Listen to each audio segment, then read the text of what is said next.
Plyler. I'm the Director of Instructional Technology with Nash-Rocky Mount Schools. Our move to Schoolnet happened at the end of the 13-14 year. We piloted in an elementary school, a middle school, and a high school. And it really bore out from the need to find a better assessment tool than what we were using for benchmarks. The program we were using before, we didn't get the data as readily as we'd like to, and in forms that we would like to use it more.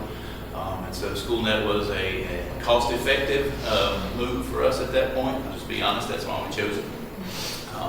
And then once the decision was made at the end of the 13-14 school year, we took those teachers that were using it in the classroom and already piloting it and used it to begin our train-the-trainer model. We have a end of the year 2-day, we call it Destination Transformation PD session in the district.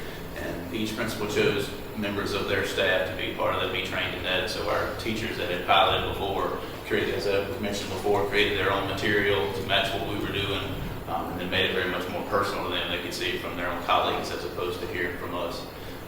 One of the biggest things I think for us, and it's been mentioned as well, is a team effort. I know one of the things, Mr. Eddie Hicks, he wasn't able to be here today. He's our Executive Director of Curriculum Support.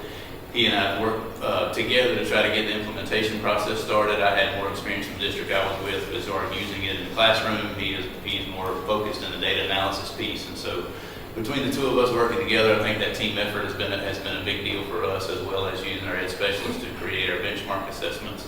And then from those, now that we got through the first round, I'll say there's some bumps in the road, not only from a connectivity, and just be honest, connectivity was an issue, but then as well, we tried to roll out with the teachers using an early release day early in the year. That was the way we trained them at their school level.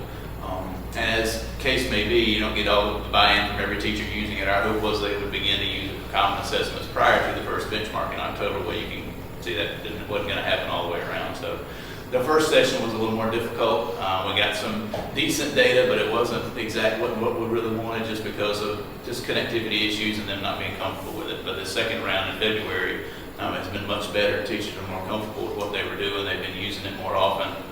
Our ed specialists after the first round were in PLCs across the district and schools, helping teachers look at the data. Again, it's been mentioned before. The data there has been so much better for us to use instructionally. We can aggregate it the way we wanted to. The company we had before basically gave us what they thought we wanted, and didn't work. We're not very helpful to get what we wanted out of it. So Schoolnet gives us much more freedom to pick and choose how we want the data. The folks at DPI have been fantastic to help. I email Dan quite often, and so they do a fantastic job of that. So our second round has been very much more successful. My principals are emailing daily, how can I get this report? And our ed specialists, again, there's a myriad of people across the district who are looking at different pieces of it. If we find something, we're sharing it with each other, creating need where the teachers need it, we find it to make it happen.